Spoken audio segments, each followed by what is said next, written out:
నమస్తే, welcome to KTV Telugu. నేను Vasant. Machine 2024 విజేతలు ఎవరో కార్యక్రమంలో ఈరోజు ఉత్తరాంధ్రలోనే సముద్రం ఒడ్డున ఉండే భీమిలి నియోజకవర్గంలో రాజకీయం ఆటుపాట్లుగా సాగుతూనే ఉంది.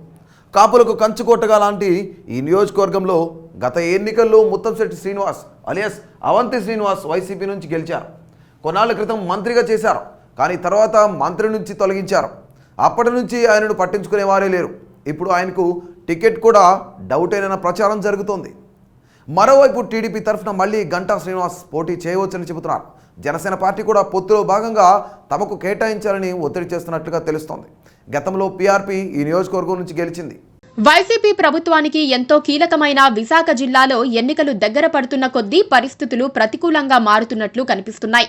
పరిపాలనా రాజధానిగా విశాఖను చేసి తన అడ్డాగా మార్చుకోవాలని అనుకుంటోన్న వైసీపీకి ఇక్కడి రాజకీయాలు అంతుచిక్కటం లేదు. గత ఎన్నికల్లో విశాఖ నగరంలో టీడీపీ ఆధిపత్యం చెలాయించగా పక్కనే ఉన్న భీమిలి, గాజువాకల్లో వైసీపీ విజయదుందుబి మోగించింది.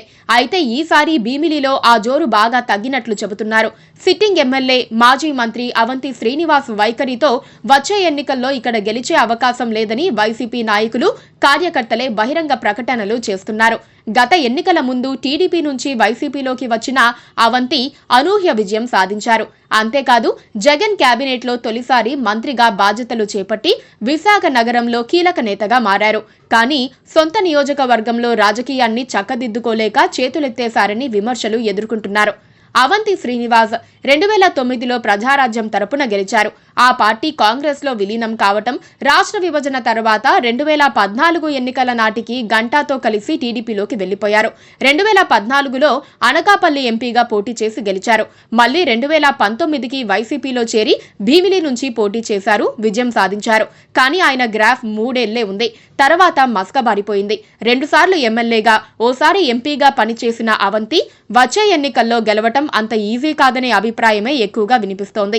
స్థానిక సంస్థల ఎన్నికల్లో రాష్ట్ర వ్యాప్తంగా వైసీపీ హవా నడిచినా భీమిలిలో టీడీపీ మెజారిటీ సాధించడంతో హైకమాండ్ కూడా నమ్మకం కోల్పోయింది. గ్రేటర్ విశాఖలో భాగమైన భీమిలిలో కార్పొరేషన్ ఎన్నికలతో పాటు జెడ్పీటీసీ, ఎంపీటీసీ ఎన్నికల్లో కూడా వైసీపీకి ఘోర పరాభవం ఎదురైంది. సిట్టింగ్ ఎమ్మెల్యేగా అవంతి కనీస బాధ్యత తీసుకోలేదని, ఇప్పటికే ఆ వైఫల్యాలను అధిగమించే కృషి చేయడం లేదని ఆరోపిస్తున్నారు కార్యకర్తలు. మళ్ళీ అవంతికే సీట్ ఇస్తే ఓటమి తప్పదని అధిష్టానానికి హెచ్చరిస్తున్నారు. దీంతో ఆయన టికెట్ డోలాయమానంలో పడింది. ఇది కాపులకు బలమైన నియోజకవర్గం కావడంతో జనసేన పార్టీ పొత్తుల్లో భాగంగా తమకు కేటాయించాలని కోరుతున్నట్టుగా తెలుస్తోంది. 2009లో పీఆర్పీ ఇక్కడ విజయం సాధించింది. జనసేన పార్టీ తరఫున గత ఎన్నికల్లో పోటీ చేసిన పంచకర్ల సందీప్ 25,000 ఓట్ల వరకు తెచ్చుకున్నారు. కానీ ఇక్కడ టీడీపీ బలంగా ఉంది. టీడీపీకి 91,000 ఓట్లు వచ్చాయి. స్థానిక సంస్థల ఎన్నికల్లో పట్టు సాధించింది. మరోసారి ఇక్కడ నుంచి గంటా శ్రీనివాసరావు పోటీ చేయాలనుకుంటున్నారు. ఆయన పోటీ చేస్తే జనసేన పార్టీ కూడా వెనక్కు తగ్గక తప్పదు. గత ఎన్నికల్లో వైఎస్ఆర్సీపీ నెగ్గడానికి ప్రధాన కారణం ఓట్ల చీరికే. కేవలం 9,000 ఓట్ల తేడాతోనే అవంతి శ్రీనివాస్ గెలిచారు. ఈసారి టీడీపీ, జనసేన తరఫున ఉమ్మడి అభ్యర్థిగా ఎవరైనా సునాయాసంగా విజయం సాధిస్తారు. వైసీపీ తరఫున అవంతికే టికెట్ ఇస్తే ఇక తిరుగు ఉండదు. ఆర్థికంగా బలమైన కొత్త అభ్యర్థి కోసం ప్రస్తుతం వైసీపీ అధినేత వెతుకుతున్నారు. ఎలా చూసినా భీమిలి నియోజకవర్గంలో ఇప్పటికీ కూటమి బలం కనిపిస్తోంది. సిట్టింగ్ ఎమ్మెల్యే చాలా బలహీనంగా కనిపిస్తున్నారు.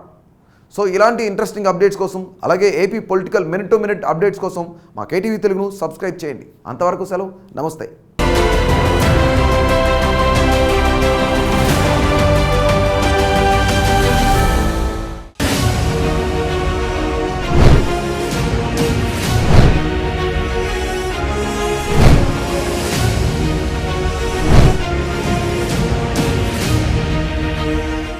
Please do subscribe to Please do subscribe to Please do subscribe to Please do subscribe to Please do subscribe to Please do subscribe to KTV Telugu. KTV Telugu. KTV Telugu. KTV Telugu. KTV Telugu. KTV Telugu. Please do subscribe to KTV Telugu.